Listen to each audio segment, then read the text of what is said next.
Well, hiya, BookTube. Bill Ruttenberg here with the Ruttenberg Library.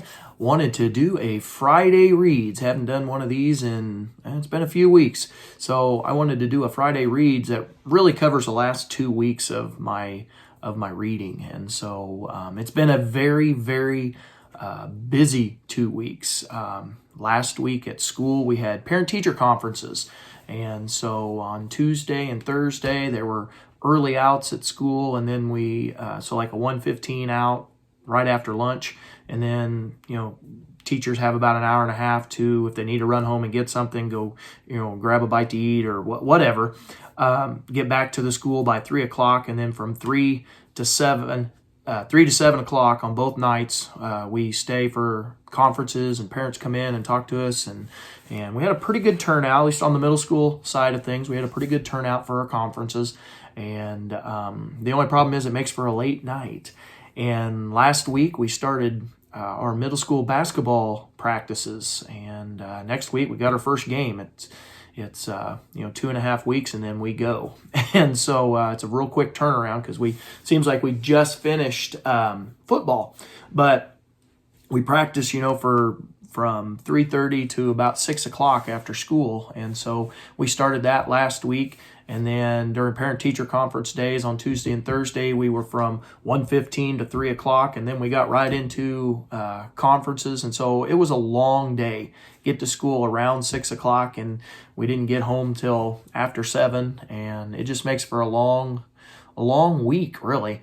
And then on top of that, we had World War I museum trip with my 7th graders. We've been learning about World War I, and so we got to take them down to Kansas City and take a tour of the museum. And we didn't get to do that last year because of COVID, so it was really nice to be able to get out of school and be able to go do that, and got the kids all masked up and everything, and they did good with the masks, and we didn't have any issues with them taking it off and arguing with us. So They wanted to argue a little bit, and I said, guys, we went through the entire year last year with masks all day at school. Surely we can do 2 hours, and they did well.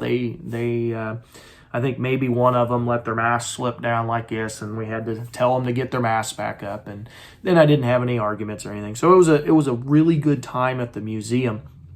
Matter of fact, my one book I would like to show you, I was in the gift shop because we didn't get to go up in the tower and that overlooks the city because something was wrong with the elevator, so we didn't get to go up there. So I let the kids go through the bookshop or the gift shop and look at the books and other little things that they have in bookshops.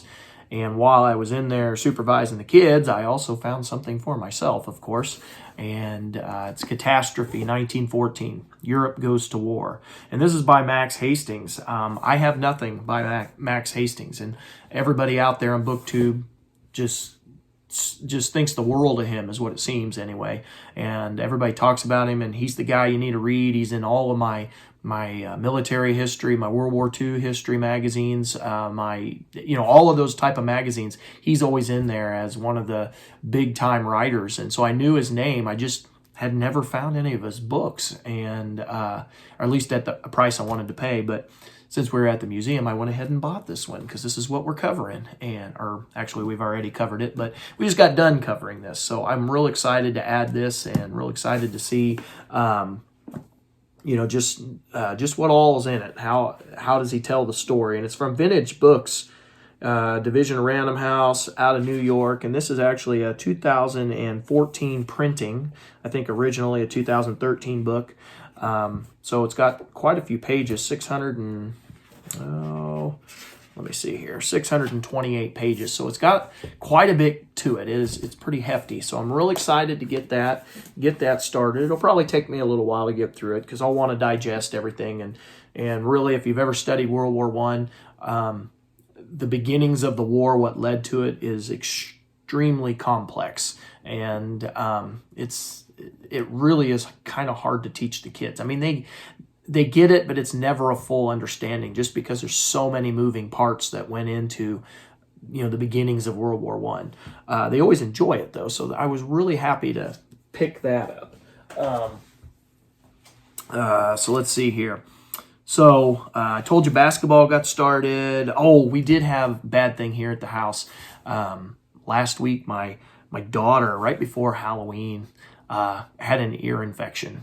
I think she got it on Friday, and I mean, it was bad enough making her cry and just not good. So Amber, my wife, doctored her up here at home because she goes to preschool, doesn't have school on Fridays. So she doctored her up on Friday morning, and by time the downtown trick or treat thing was going, the medicine had kicked in. She didn't feel terrible, still hurt a little bit, but didn't feel terrible. So we had, stuff over her ears and everything, and we didn't want her to miss out on that. And so we took her around, but then Saturday morning she was aching again, and we ended up taking her to the doctor, and my wife did. She took her to the doctor, and then they had to wait forever at the pharmacy to get the medicine. But it's looking like that all cleared up over the weekend. And the good news out of that bad incident is I got a lot of reading time over the weekend, and so I was able to make some chunks in a couple of books. I read 3 different books over the weekend, so I was pretty happy with that. So that's what I wanted to share with you. Next was what I had finished. And actually, one thing first. I am happy to announce, and he announced it on his video already, but Steve Donahue, we got him hooked up with our local newspaper, and he is writing a book column to the Bedford Times Press. And so I'm really excited at the columns. This is the second week for his columns, and I've enjoyed both of them. And so I wanted to have a big old thank you to Steve for just adding into our newspaper and making it better, and just adding in some book stuff. We like book stuff. So anyway, so what books have I finished? And I apologize because I had to return some of them to the library, but last week I finished, so let's see, 2 different books last week. It was Forge by Laurie, Halse Anderson, and I could not remember if I've mentioned this on the channel already, so if I'm repeating myself, I apologize, but that was in late October there when I finished that, like the 22nd, I think, and that was a really good book. It was about a African-American who was a former slave during the American Revolution, and he was supposed to have his freedom, and they are going to Valley Forge, and so it's all about his time and his experience in Valley Forge. And unfortunately, his former slave master found him as he was fighting in the Continental ranks, and he was able to get him out of the Continental ranks and have him as a slave again. And so the whole story is that main character trying to get back out of slavery, trying to figure out a way to fix things. Laurie Halse Anderson does a wonderful job with that series. I'm going to have to get my school library to get book 3. I don't know why we don't have book 3.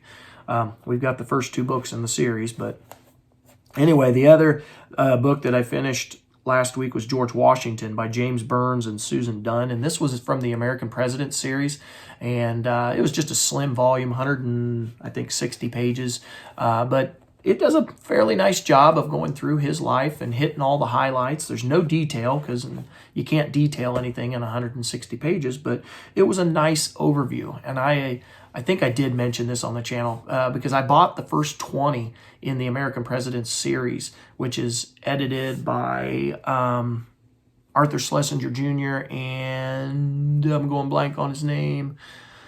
Anyway, there's a second editor, and I apologize, I can't remember the name, but it's a pretty good little series, and it's by professional historians, like big name, top historians, and so I bought the first 20 in the series, first 20 presidents, and I've got those on my shelves at school, so I've been reading those, and so I'm going to be working on John Adams here before you know it. This weekend, I finished, like I said, 3 books, and one of them, and I took it back to school because I was reading my school copy. My copy's up in the upper room, so I'm not going to go dig it out, but it was from the Civil War trilogy by Bruce Catton, Terrible Swift Sword, Volume 2, and I finished that this weekend. I was really happy with getting that finished. I think I read like a couple hundred pages in it, or 150, 200 pages in it, and I finished that, knocked that out with all the reading time I had because of my daughter's ear infection. So I guess if something positive comes out of that ear infection. That's it. I got that book finished. And that was actually on, I know I finished it, what did I finish that? Saturday, I think. Yeah, Saturday the 30th. And it was on my nonfiction November list of books. So I cheated a little bit, but I got the first of the 12 books knocked off the list. I also read John Grisham's The Judges List, which is his newest thriller that's out. And I did a short review on that. Go check out that video. I'll try to remember to leave the link down in the description box below. But go check that out. It's about a judge who is a serial killer, and they have to figure out a way of that's never happened in American history, and they got to figure out a way of getting him convicted because there is no evidence. There's no evidence that he is the one that did it. No hard evidence, anyway. And so that was a really good book. Pretty good book. Really good book for the first 80% of the pages. There was a couple things at the very end of the book where Grisham seems like he just tried to skip the story ahead. I don't know if that's the editors and publishers that are trying to get him to do that. I did not like that. I think he could have wrote another 100 pages in this book. I don't know if that's a publisher thing. I'm scratching my head at that. I need to ask some people, but it's like all of his books have to be between 350 and 400 pages. It's like that's a must. And I know that is generally when readers go to the stands to buy a new book, that is typically the size that they buy, is that 350, 400 mark. But this one should have been more pages. But anyway, that's just my opinion. And then the other one that I finished off was called The Enemy Above by Michael Spradlin. Now, this is a middle grade book about a Jewish family or Jewish community in, Ukraine. And the Nazis have invaded, and they're trying to make it Jew-free. And they're trying to basically eliminate the Jewish people. And this family and the community, they go to these underground, where there's basically a cave system, and they are hiding underground, and they're running from the Nazis. And it was a really good book. I really enjoyed it. It was short. 140 pages, but it was really good. It's a side of the Jewish story that you sometimes don't hear a ton about.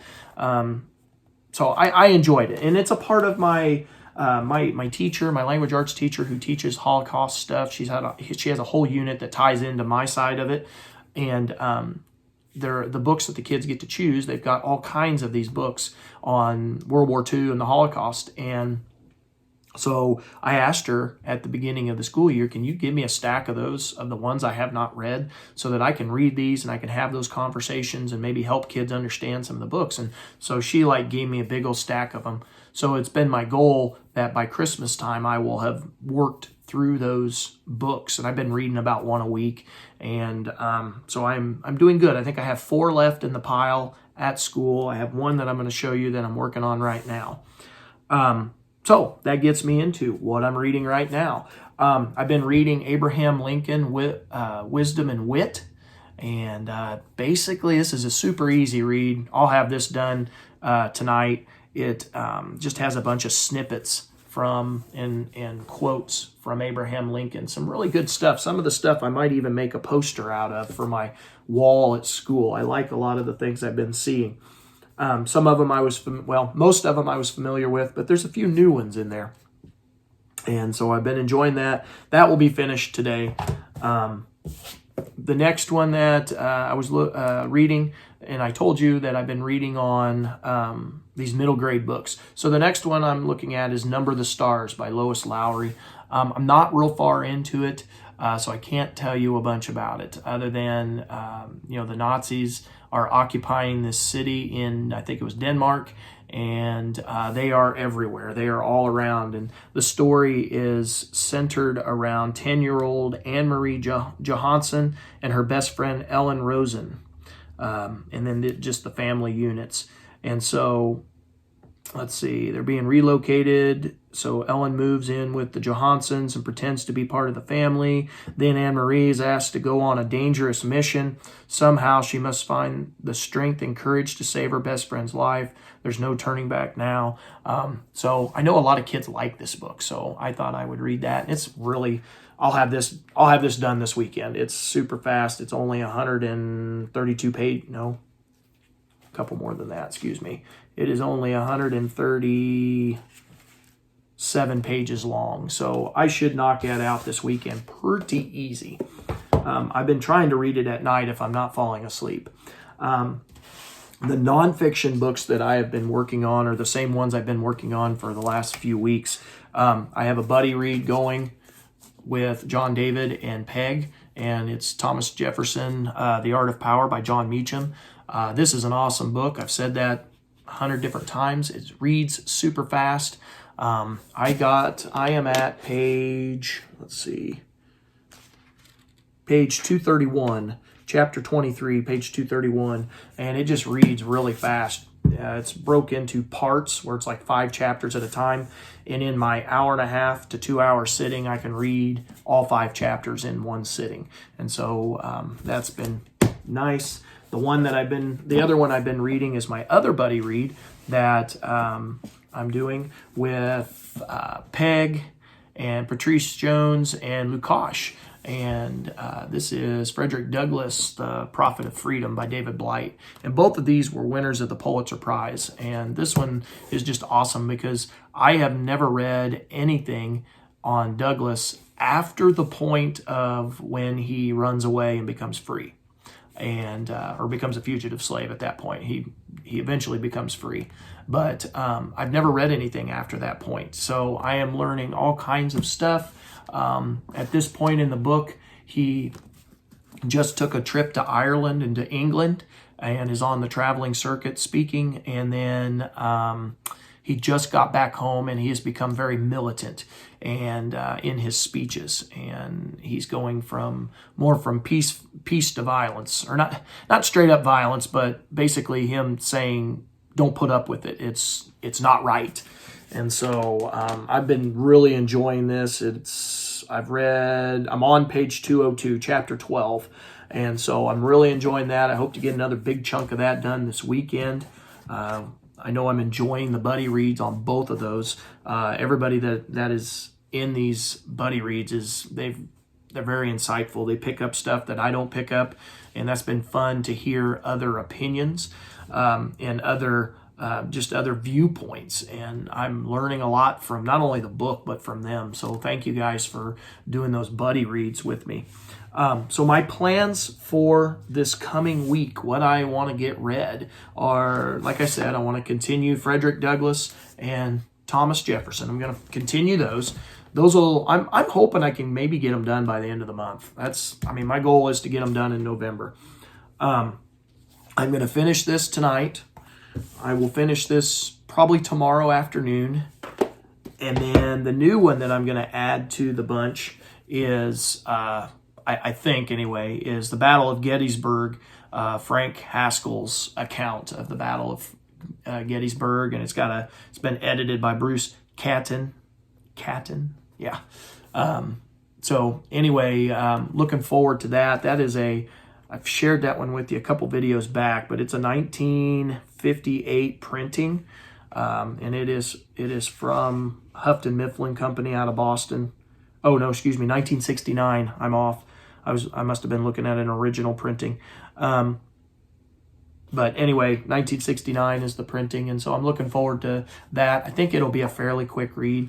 So I think the second half of Saturday and then Sunday afternoon I can get that done. So that is the reading life, folks. It has been a busy couple of weeks. I know I had to get caught up on some buddy read on the Voxer, the chats and stuff. I still have to do one more for Thomas Jefferson's. I'll probably do that in the morning. But anyway, I hope everybody's just having a wonderful week. I do have a couple videos coming out that that I hope you look forward to. The first one I got coming out on Sunday is I had a request to do a video of my Hot Wheel collection. And so I pulled out a chunk of, not all of them, but a chunk of my Hot Wheels and my Matchbox cars. And I collectively call them Hot Wheels, so please don't get offended if you're a Matchbox fan. I just call them all the same. I know that's probably not right, but yeah. So I got a video on that showing some of my collection, telling you a little bit about my story with them and why I like them so much. That's coming out on Sunday. And then next week, I recently went over the 800 subscription mark. And so I did a call out for questions, and those questions ended on Halloween night. That was the last time I was going to, take questions. And so I've got all those printed off. I did see a late one from Peg come in, so I added that one to the bottom of the list. And I hope to be doing a series of those videos this next week. Those will probably come out like Tuesday, Thursday, and depending on how long they last, there might be a third video on Saturday, next Saturday. So look forward to those. I hope you enjoy those. I know I always enjoy doing those, the question answer videos. So yeah, anyway, that's my reading booktube. I'm rambling a little bit and I need to wrap this up. So I hope everyone's having a great day. I hope the weather's beautiful for you. It's finally feeling like fall. It's cold. We had a frost this week, first frost. So, or I think it was anyway. So until next time, booktube, I will quit rambling. I hope that you have a good reading week and happy reading.